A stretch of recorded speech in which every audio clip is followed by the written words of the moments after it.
अस्सलाम वालेकुम नाज़रीन, खुशामदीद आपका मेरे यूट्यूब चैनल ड्रामा अपडेट में। तो नाज़रीन, जैसा कि आपने इससे पहले वाली किस्त में देखा होगा कि तुर्गुत साहब असलिहान और हफ्ज़ा खातून को ढूंढने के लिए अकेले निकल गए हैं और उन्होंने अपने सिपाही ओस को यहाँ पर भेज दिया है कि कबीले में जाकर बता दो कि मैं उन दोनों को ढूंढे बिना वापस नहीं आऊँगा। तो बमसी कहता है पता नहीं वो बेवकूफ़ कैसे ढूंढेगा, अगर उसमें अकल होती तो वो यहाँ से उनको अगवा होने ही नहीं देता। बड़े गुस्से में होता है। तो आर्तुक साहब कहते हैं कि बमसी तुम सब्र करो, अल्लाह ने चाहा तो वो दोनों सही सलामत लौट आएंगे, और अगर अब तुम उल्टे उल्टे गलत ख्यालात लाओगे तो नहीं आ पाएंगी, इसलिए अच्छा होगा कि तुम सब अच्छा अच्छा सोचो। और वहीं दूसरी ओर नाज़रीन, आप देखेंगे कि हलीमा सुल्तान अर्तुगरुल साहब से कहती हैं कि अर्तुगरुल साहब, वो जो मखवरी खातून हैं उन्होंने मुझे बहुत बुरी बुरी बातें सुनाई हैं, वो चाहती हैं कि हम यहाँ से जल्द चले जाएं। तो अर्तुगरुल साहब कहते हैं हाँ, हमारा अब यहाँ पर काम पूरा हो गया है, अब सुल्तान के ऊपर डिपेंड करता है कि वो उसे कब फांसी देंगे, हमें अब यहाँ से चलना चाहिए, तुम तैयारी कर लो, कल सुबह हलीमा हम यहाँ से रवाना होंगे। तो हलीमा सुल्तान बहुत परेशान होती हैं और कहती हैं अर्तुगरुल साहब, क्या आज आप एरिस को रिहा कर देंगे? तो अर्तुगरुल साहब कहते हैं कि हाँ हलीमा, मैंने उससे वादा किया था और मैं अपना वादा निभाऊंगा, मैं आज उसको रिहा कर दूंगा। उसके बाद हलीमा सुल्तान कहती हैं अगर आप उसको रिहा कर देंगे तो वो चुप बैठने वाला तो है नहीं, वो आपसे बदला ज़रूर लेगा, क्योंकि उसने अगर हमारे बच्चे को नहीं छोड़ा तो वो अब हमारा पीछा नहीं छोड़ सकता। तो अर्तुगरुल साहब कहते हैं आगे हमारी अल्लाह मदद करेगा, लेकिन अभी मैंने जो उससे वादा किया है मैं उससे ज़रूर निभाऊंगा। इसके आगे नाज़रीन, आप देखेंगे कि एरिस ज़िंदान में होता है और अपना ईसाई वाला ताबीज़ निकाल कर कहता है कि तुमने मेरा कभी साथ नहीं दिया, जब तक मैं तुम्हारे मज़हब में रहा तुम्हारे किसी भी इंसान ने मेरा साथ नहीं दिया, और जब तक मैं अमीर था जब तक तो सब मेरे पीछे चलते थे, और अब मुझे यहाँ मरने के लिए छोड़ दिया है। और इसी बारे में सोचते सोचते उसकी आंख लग जाती है और वो सो जाता है। उसके बाद वो ख्वाब में देखता है कि वो अकेले ज़िंदान में पड़ा होता है और ज़िंदान के सभी दरवाज़े खुले हुए होते हैं। उसके बाद वो वहाँ से निकल जाता है और सामने देखता है तो इब्नुल अरबी साहब वहाँ बैठे हुए होते हैं और उनके पास ये जाकर बैठ जाता है। उसके बाद शेख इब्नुल अरबी साहब उसको पानी देते हैं और कहते हैं लो बेटा ये पी लो। तो एरिस कहता है आपने मुझे ये पानी क्यों दिया? तो जवाब में इब्नुल अरबी साहब कहते हैं हमारे यहाँ पर पानी पिलाना सुन्नत का काम है, इसलिए हमने तुम्हें पानी पिलाया, और ये अल्लाह का दिया हुआ हुक्म है जो कि हम निभाते हैं। उसके बाद आयरिस कहता है आपका मज़हब बहुत अच्छा है जहाँ पर सब अल्लाह की मर्ज़ी से होता है। तो इब्नुल अरबी साहब कहते हैं बेटा मज़हब किसी का बुरा नहीं होता, ये हमारे ऊपर डिपेंड करता है कि हम कैसे हैं। अगर हम हक़ के रास्ते में हैं तो हमारे साथ कभी कुछ बुरा नहीं होगा, और अगर हम मज़लूम पर जुल्म करेंगे तो हमारे ऊपर भी जुल्म करेगा अल्लाह, और अल्लाह इस सभी चीज़ों का हिसाब किताब लेता है। शेख इब्नुल अरबी की ये बातें सुनकर एरिस की आंखों में से आंसू आ जाते हैं। तो फिर इब्नुल अरबी कहते हैं मायूसी हराम है और तुम्हें बिल्कुल भी मायूस नहीं होना चाहिए, अल्लाह पर भरोसा रखो, वो कोई ना कोई रास्ता ज़रूर निकालेंगे, तुम बिल्कुल परेशान ना हो एरिस। उसके बाद एरिस कहता है क्या आप मुझे बता सकते हैं कि मैं अपना मज़हब कैसे बदल सकता हूँ, मुझे आपके मज़हब में आने के लिए क्या क्या करना पड़ेगा? तो इब्नुल अरबी साहब कहते हैं जब तुम अगर मुसलमान बनना चाहते हो तुम्हें कलमाए शहादत पढ़नी पड़ेगी, और ये कोई जब तुम सपने में से उठोगे तो कोई इंसान तुमसे पढ़वाएगा और वही फ़रिश्ता बनकर तुम्हारे साथ चलेगा। उसके बाद एरिस कहता है आप कहाँ जा रहे हैं, आप मुझे छोड़कर नहीं जाइए। तो इब्नुल अरबी साहब कहते हैं बेटा अब तुम्हें मैंने अल्लाह के सुपुर्द किया और अब मैं यहाँ से जा रहा हूँ। उसके बाद इब्नुल अरबी साहब वहाँ से चले जाते हैं और एरिस वहाँ पर लेटे लेटे बहुत रोने लगता है, और इतने में एरिस की आँख खुल जाती है और अपने बराबर में जब वो देखता है तो उसको वही प्याला मिलता है जिसमें इब्नुल अरबी साहब ने उसको पानी पिलाया था। उसके बाद वो हाथ लेकर अपने सीने पर रख लेता है। इसके आगे नाज़रीन, आप देखेंगे कि गोकतुक अमीर सातिन कोपैक के पास आता है और बहुत रो रहा होता है। कहता है अगर आप चले जाएंगे तो हमारा क्या होगा?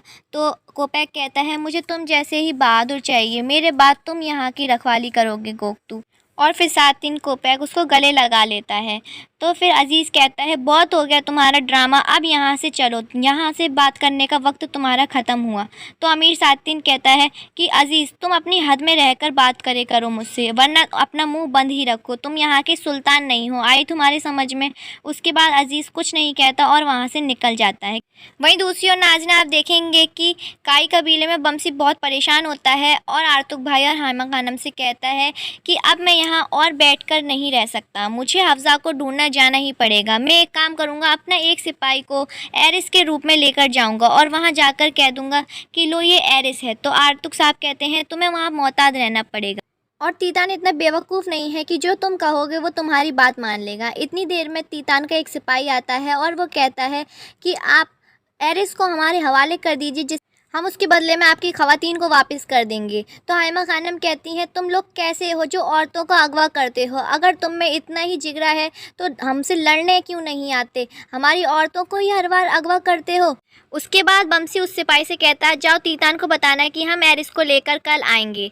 उसके बाद नाज़रीन आप देखेंगे कि दूसरी ओर तुर्गुत निशानात को देख रहा था और वहाँ पर ताक़ुब कर रहा था कि कहीं से मुझे कोई निशान और सुराग मिल जाए जिससे कि वो उसको ढूंढ ले। इतनी देर में वो देखता है कि घोड़ों की आवाज़ आने लगती है, तो वो अपना घोड़ा दूसरी साइड में भगाकर वहीं पर खड़ा हो जाता है और देखता है कुछ ईसाई सिपाही आ रहे होते हैं।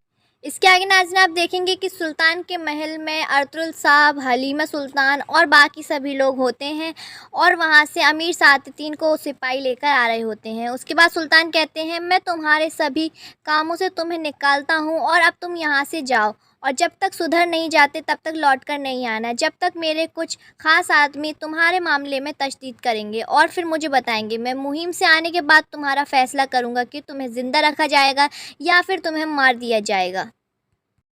उसके बाद अमीर सादतीन कहता है ये सब अर्तुगरुल साहब तुम्हारी वजह से हो रहा है, अगर तुम यहाँ नहीं होते तो ये सब नहीं हो रहा होता। तो फिर सुल्तान अलाउद्दीन से अर्तुगरुल साहब कहते हैं कि गद्दारी की सज़ा सिर्फ जहन्नम है और आप इनको गद्दारी की सज़ा क्यों नहीं दे देते सुल्तान? तो सुल्तान अलाउद्दीन कहते हैं मुझे पता है कि क्या करना है और क्या नहीं करना और अब आप जाकर यहाँ से अपने काम संभालिए। अर्तुगरुल साहब को बड़ा बुरा लगता है लेकिन फिर वो वहाँ से इजाज़त लेकर चले जाते हैं। और वहीं दूसरी ओर नाज़रीन आप देखेंगे कि जंगल में तुर्गुत उन सिपाहियों के सामने आकर खड़े हो जाता है। तो एंजेलस कहता है मार दो इसको, ये जो भी हो। तो वो कहता है इसको नहीं, मेरा नाम लो, मैं हूँ तुर्गुत और तुमने मेरी बीवी को अगवा किया है, मैं तुम्हें नहीं छोड़ूंगा। उसके बाद तुर्गुत बहुत ही बहादुरी से उन सभी सिपाहियों को मार देता है और फिर एंजेलस को पकड़ कर गिरा देता है। एंजेलस उस पर बहुत हमला करता है लेकिन तब भी वो नाकामयाब होता है। वहीं दूसरी ओर नाज़रीन आप देखेंगे कोनिया के महल में अमीर सादतीन अपना सभी सामान पैक कर रहा होता है। तो अल्तून अब्बा आता है और कहता है हमें आपकी बहुत याद आएगी।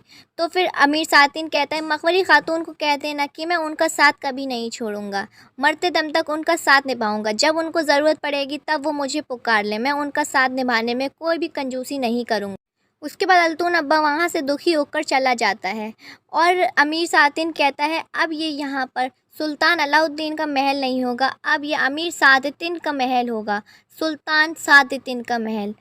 और वहीं दूसरी ओर नाज़रीन आप देखेंगे तुर्गुत एंजेलस के साथ बहुत जद्दोजहद कर रहा होता है, उसको बार बार पानी में डाल रहा होता है और कहता है अब बताओ मुझे कौन हो तुम? तो एंजेलस कहता है मैं बेल्जी के राजा का बेटा हूँ। तो ये सुनकर तुर्गुत कहता है ये तो मुझे पता ही है और अब मैं तुम्हें अपने साथ लेकर जाऊंगा और उस मलून तीतान को तुम्हारे बदले में अपनी ख़वातीन को मांगूंगा।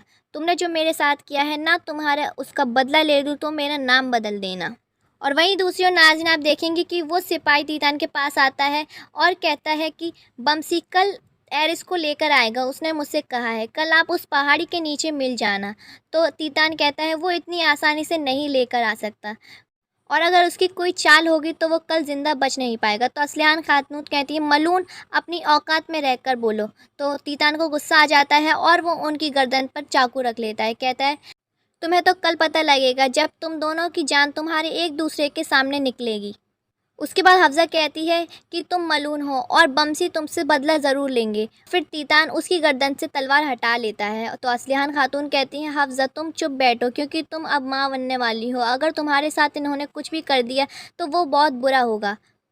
वहीं दूसरी ओर नाज़रीन आप देखेंगे कि सातिन कोपैक गोकतू से कहता है कि आज अर्तुगरुल साहब एरिस को रिहा कर देंगे और जब वो यहाँ से निकले तो तुम उसको मार देना क्योंकि उसने ही मेरे खिलाफ़ गवाही दी है और मैं चाहता हूँ कि वो अब इस दुनिया में ना जिए और उसका आखिरी दिन हो। तो गोकती कहता है जैसा हुक्म आपका और वहाँ से चला जाता है।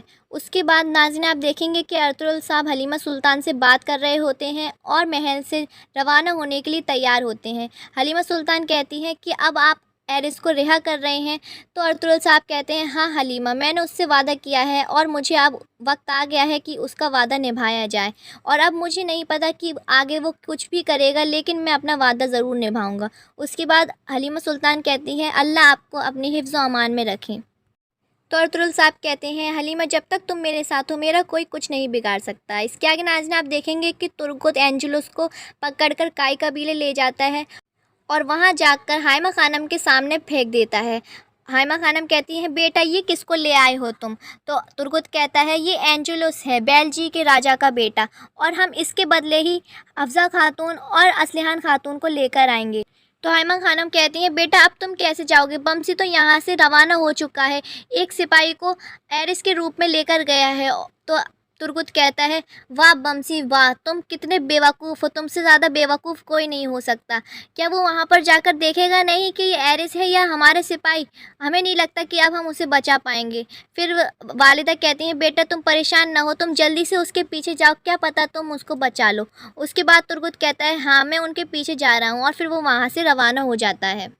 और फिर हाइमा खानम बड़ी मायूस हो जाती हैं और कहती हैं, ए अल्लाह मेरे बच्चों को अपनी हिफ्ज़ व अमान में रख। उसके बाद नाज़रीन आप देखेंगे कि अर्तुगरुल साहब ज़िंदान में जाते हैं और कहते हैं, एरिस अब तुम्हारा वक्त आ गया है, तुमने मेरा बहुत साथ दिया, अब तुम यहाँ से रिहा हो जाओ। तो एरिस कहता है, अर्तुगरुल साहब आप तो मेरे दुश्मन हो और मुझे नहीं लगता था कि आप मुझे छोड़ेंगे, लेकिन आपने अपना वादा निभाया। इतना तो मेरा कोई दोस्त नहीं निभा पाया जितना कि मेरा दुश्मन वफ़ादार है। तो अर्तुगरुल साहब कहते हैं, ये हमारा हक़ का रास्ता है और हमें यही सिखाया जाता है कि जो वादा करो उसको निभाओ भी। तो एरिस कहता है, ठीक है अब मैं कैसे जाऊंगा यहाँ से? तो अर्तुगरुल साहब कहते हैं, भार मैंने तुम्हारा घोड़ा तैयार करा दिया है और उसमें एक सोने की पोटली भी रख दी है जो कि तुम्हारे खाने पीने के काम में आएगी। तो एरिस कहता है, बहुत शुक्रिया अर्तुगरुल साहब आपका। अर्तुगरुल साहब कहते हैं, मैंने तुम्हें छोड़ दिया है, लेकिन अगर तुमने कोई भी हरकत की और मेरे एरियो में तुम दिखे तो फिर मैं तुम्हें कोई भी मौका नहीं बख्शूंगा। उसके बाद अर्तुगरुल साहब वहाँ से चले जाते हैं। तो नाज़रीन आज के एपिसोड का इख्तिताम यहीं पर आकर होता है। वीडियो पसंद आई हो तो लाइक शेयर कीजिए, कमेंट कीजिए, चैनल को सब्सक्राइब कर लीजिए जिससे कि आगे की वीडियोस की अपडेट मिलती रहे। मिलते हैं अपने अगले वीडियो में, जब तक के लिए अपना ख्याल रखिए। बहुत बहुत अल्लाह हाफिज़।